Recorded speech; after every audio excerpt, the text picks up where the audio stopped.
준비 참여를 하는 가운데 마음속에 이런 생각이 떠올랐습니다. 나는 참으로 생명의 떡을 먹고 사는 사람인가? 여러분 어떻습니까? 생명의 떡을 먹고 사는 분들이십니까? 성경은 그렇게 우리에게 진단해 줍니다. 생명의 떡을 먹는 사람들은 치료를 받고 있는 사람들입니다. 여러분의 품성의 결함들이, 여러분의 허물들이 말씀으로 고쳐집니까? 예리한 날선 검이 되어서 히브리 사장처럼 생각까지 골수까지 감찰하셔서 감춘 걸 드러내시고 순응하는 자에게 치료하시는 생명의 떡이 여러분 소화되어지고 흡수되어집니까? 심판날 생명책이 펼쳐지고 심판의 책들이 펼쳐질 때 주를 민도라는 사람들의 생애가 드러날 때 이곳저곳에서 결함이 여전히 있는 것을 보시고 하시는 말씀이 생명의 떡을 먹지 못했구나. 이 아침 말씀을 본론 드리기에 앞서서 다시 한번 계시록 2장 7절의 말씀과 증언을 통하여 그 의미를 한번 생각해 보도록 합시다. 요한계시록 2장 7절의 말씀. 이 말씀에 대한 우리의 실제 삶에 대한 적용의 차원의 해석을 한번 생각해 보고 나서로 이야기를 하도록 하겠습니다. 계시록 2장 7절의 말씀. 귀 있는 자는 예레미야 16장으로 기억합니다. 그들은 기별에는 소경이요 빛에는 소경이요 기별에는 기머거리였다. 여러분 귀가 있으십니까? 귀 있는 자들에게, 귀 있는 자들에게 성령께서 교회들에게 하시는 말씀을 들을지어다. 이기는 그에게는 내가 하나님의 낙원에 있는 생명나무의 과실을 주어서 먹게 하리라. 정언은 그렇게 말합니다. 생명나무의 과실을 먹기 위해서 하늘까지 갈 때까지 기다릴 것인가? 아니다. 우리는 지금 이 땅에서 생명과를 먹을 수가 있다. 그 말의 의미가 뭔가를 2장 7절 주석을 보시면 이렇게 말씀하십니다. 생명나무 잎사귀 66개 잎사귀가 있죠? 66개. 그렇죠? 과일마다 수많은 과일마다 효능이 다르고 맛이 다른 것처럼 66권의 성경이 쓰임새가 다르고 맛이 다르죠. 잎사귀가 있죠. 잎사귀가. 우리가 생명나무 잎사귀를 먹으려면 승천할 때까지 기다려야 할 것인가? 아니다. 그리스도의 말씀을 마음에 받아들인 사람들은 생명나무 잎사귀를 먹는다는 것이 무엇을 의미하는지를 안다. 나사로야 나오너라. 생명나무 잎사귀. 죽음을 해결하는 해독제가 들어있죠. 영생이 들어있죠. 질문 하나 드리겠습니다. 왜 진리가 영생이 들어있죠? 이렇게 답을 드립니다. 진리 안에 예수의 품성이 들어있어요. 예수의 의와 품성을 받아들이면 죽을 수가 없대요. 어려운 말로 의인은 죽지 않습니다. 의를 받으면요, 의를 옷 입으시면 죽음이 없습니다. 자, 좀 읽습니다. 성령과의 교통으로 말미암아 중요한 말씀이요. 신자가 진리의 핵심을 붙잡아 나사로야 나오너라 라는 요한복음 11장의 챕터의 핵심이 뭡니까, 여러분? 아주 간단하게 답을 드리면 나는 부활이요 생명이니. 그래서 중세와 먹기 수많은 신실한 주의 종들이 땅속에 생매장 당하기 위해서 내려갈 때 찬미를 부르면서 기뻐하면서 마치 아가씨들은 신부가 남편을 위해서 나아가는 것처럼 내려갔대요. 나는 부활이요 생명이니. 이 교훈을 실제적으로 적용시킬 때 하늘나라, 하늘에서 내려오는 떡을 먹는 것이다. 실제적 적용. 그리스도의 생명 속으로 들어가는 것이다. 그는 죄 많은 인류를 위하여 치르신 큰 희생을 감사하게 된다. 하나님으로부터 온 지식은 생명의 떡이며 만국을 치료하기 위하여 있는 생명나무 잎사귀이다. 그래서 이 말씀을 믿고 실천할 때 영적 생활의 흐름은 영혼을 전율케 한다. 이렇게 해서 우리는 그리스도와 하나가 되는 것이다. 6장의 말씀이죠. 그래서 하나 짚고 넘어갑니다. 부활은 예수님과 영적으로 하나가 된 결합의 결과이다. 그것이 부활이에요. 특별히 무엇이요? 마음이요, 품성이요, 뜻이요. 약하고 힘이 없는 자의 경험이 강화된다. 우리가 시작할 때 확실한 것을 끝까지 견고히 붙잡으면 그것이 우리에게 영생이 된다. 우리는 모든 진리를 예수의 생명처럼 받아들여야 한다. 진리는 모든 더러운 것에서 우리를 정하게 해주고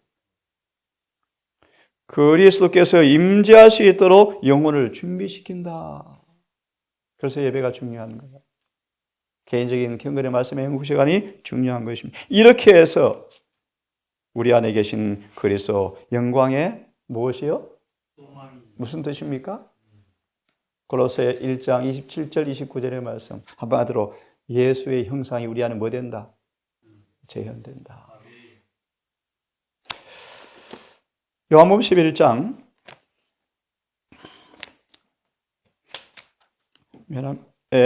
펴놓으시고요. 시대의 소망 한 말씀을 읽고 우리 시작합시다.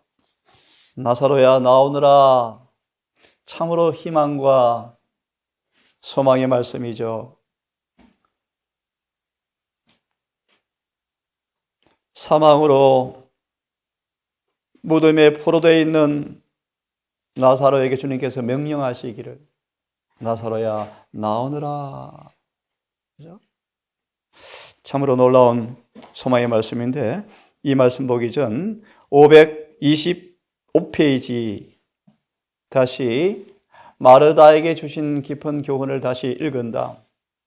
고린도후서 4장을 좀 읽고 나사로 이야기를 좀 하겠습니다. 마르다에게 한 가지가 필요하구나. 한 가지가 무엇입니까? 침착하고 존경하는 예수님을 대접하고자 그는 염려한 나머지 분주한 일로 마음이 번민이 찾아왔어요. 마리아에 대해 서운한 생각이 밀려옵니다. 한 가지가 뭔가 침착하고 헌신적인 정신과 장래와 영생에 관한 지식을 깊이 갈망하는 마음이 한 가지요, 한 가지. 이것보다 중요한 것이 어디 있겠습니까? 예수님이 시장하셔서 우물가에 털썩 주저앉으셨는데 11 제자가 음식을 사러 동네에 내려갔죠. 예리신에 예수님도 시장하셨고 피곤하셨다. 음식을 먹고 싶으셨죠. 그는 곧 음식을 먹고 싶은 생각을 잊어버리고 여인과 대화에 빠졌죠. 생략하고요. 제자들이 왔죠. 배고픔을 잊어버리시고 얼굴이 환한 예수를 바라보고 뭐라 그래요?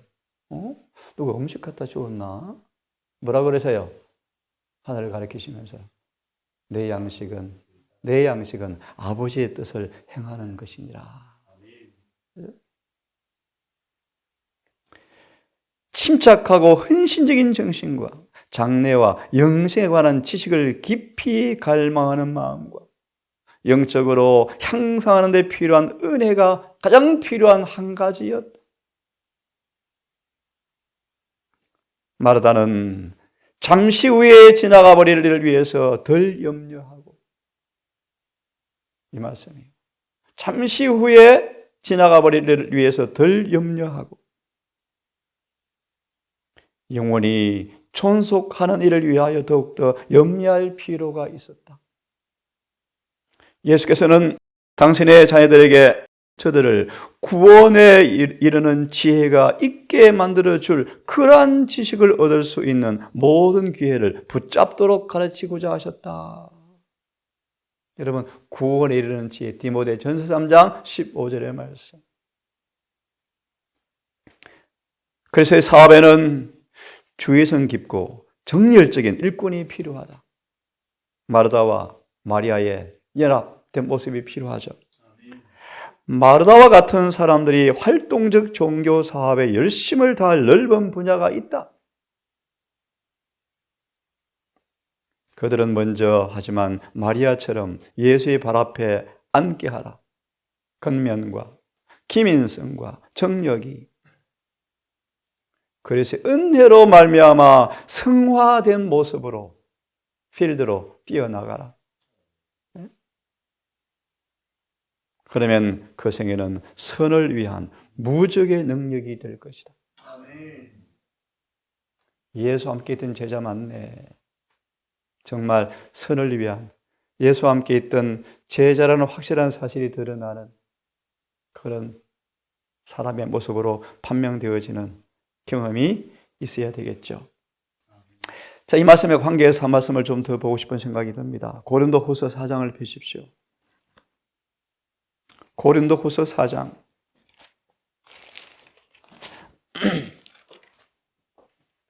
너무너무 잘 아시는 말씀입니다. 같이 좀 읽으면 좋겠습니다. 16절, 18절. 고린도후서 4장 16절, 18절. 폈습니까? 함께 읽겠습니다. 그러므로 시작.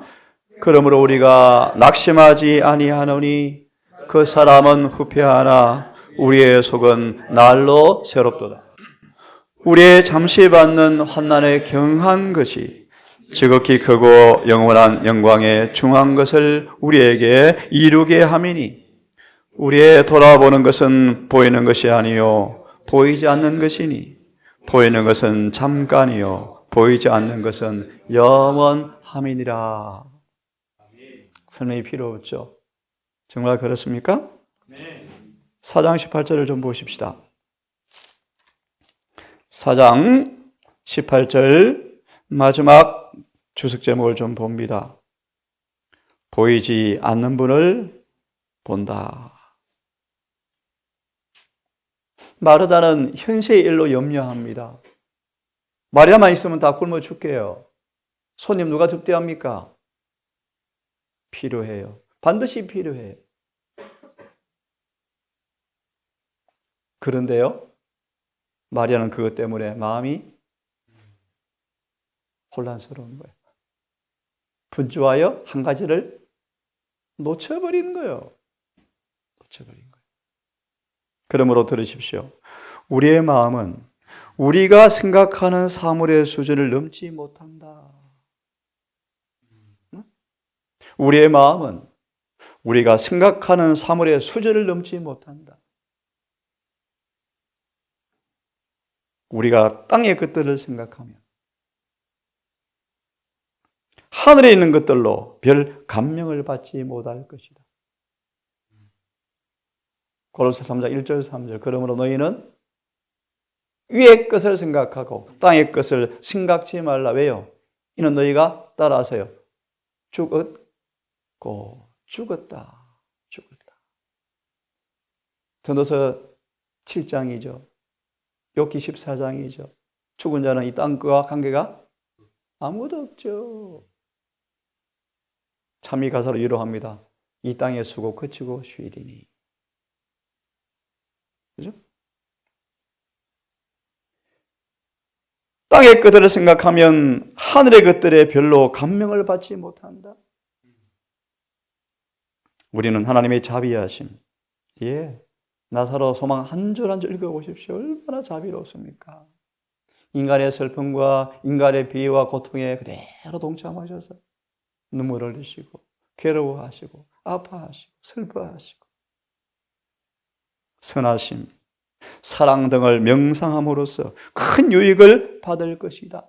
아멘. 미리 말하면 극한 슬픔으로 괴로웠던 이 두 자매에게 얼마나 기쁜 경험을 했습니까? 그리고 얼마나 주에 대한 믿음을 확고하게 만드는 은혜가 되었습니까? 죽은 오라비가 살아나잖아요. 살아나잖아요.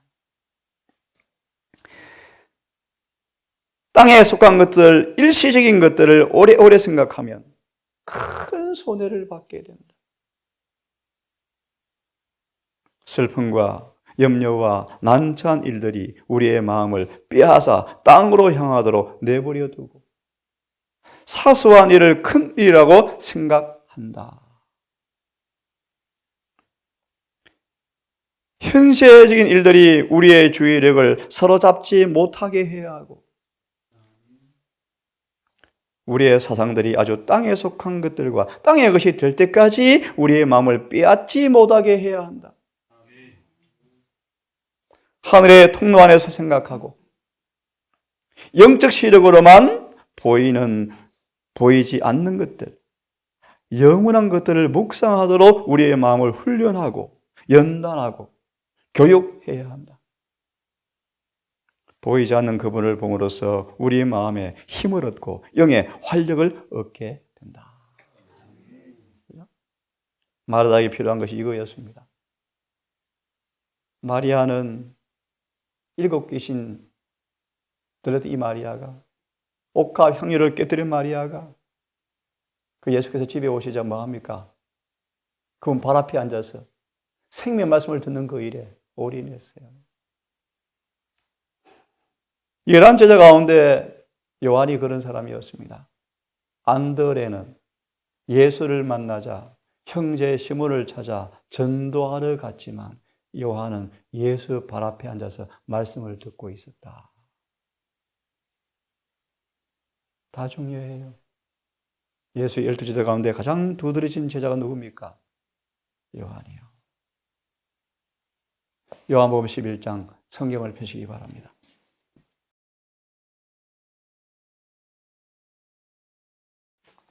(11장) 한 장 전체가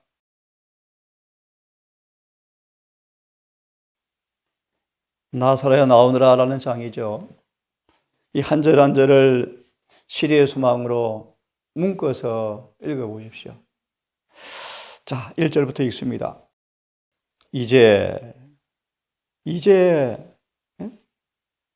나사로라 하는 어떤 사람이 병들었는데 그는 마리아와 그녀의 언니 마르다의 골 배단이 출신이었더라. 평화스러웠던 이 나사로의 가정에 극한 슬픔이 찾아왔습니다. 저거는 말하기를 이렇게 말합니다. 의미 있습니다. 갑자기 병이 들었다. 섭리가 있습니까? 섭리가 있습니다. 마가 5장 누가 7장에 보시면 예수께서 야이로의 딸을 살리시고 나인성의 가부의 아들을 살리셨죠. 야이로의 딸과 나인성의 가부 아들을 살리셨어요. 미리 말하면 죽은 자를 살리는 것을 보고도 사람들은 그분을 안 믿었습니다. 에이, 잠시 기절한 사람 깨어났겠지. 그런데 예수께서 갑자기 병이 들었다? 섭리가 있겠습니까? 있습니다. 가장 사랑하는 제자 나사로를 통하여 주님의 나는 부활이요 생명이라는 진리의 말씀을 영원히 불멸화시키기 위해서 특별한 섭리를 가지고 계셨어요. 갑자기 병이 들었다. 2절의 말씀, 마리아는 향유를 주께 붓고 자기 머리털로 그분의 발을 닦던 자더라. 이런 귀한 여죠. 예언시는 말합니다. 이 여인이 이 이후로 그렇게 많은 사람들이 경험하지 못했던 신성의 성품의 참여자가 되어서 죄와 사탄을 승리하고 살아왔다. 마리아는 그런 사람이었어요. 예수의 품성을 나누어 받았답니다. 마르다라 그녀의 오라비가 나사로가 병들었더라. 갑자기 병들었더라. 3절의 말씀. 그러므로 그의 노예들이 그분께 사람을 보내어서 이르되 주여 보소서 주께서 사랑하시는 자가 병들었나이다. 예수는 말합니다. 예수가 빨리 오라고 재촉하지 아니하시고 예수께서 병자들을 고치실 것을 확실히 믿기에 그들은 다급하지 않고 예수님 사랑하는 제자가 병들었어요 라고만 심부름을 보냈다. 뭘 믿었습니까? 예수께서는 병든 자를 고쳐줄 것을 확실히 믿었습니다. 저는 그렇게 되어 있습니다. 고민에 빠진 저희를 그분께서 동정하시리라고 믿었고 그러므로 긴급한 요구를 하지 않고 다만 제자가 병들었습니다. 그리고 그들은 심부름꾼을 통하여 즉시 응답하여 예수께서 오실 거라고 믿었다. 4절의 말씀. 예수께서 그것을 들으시고 이르시되 이 병은 죽을 병이 아니라 이미 아십니까? 소말 읽어보시면 예수께서 그들 곁에 영적으로 계셨습니다. 이미 아셨죠? 아시죠? 죽어가는 걸 보셨답니다. 슬픔도 아셨습니다. 두 자매의 얼굴에 낀 고민도 읽으셨습니다. 함께 하셨어요. 다 아셨죠?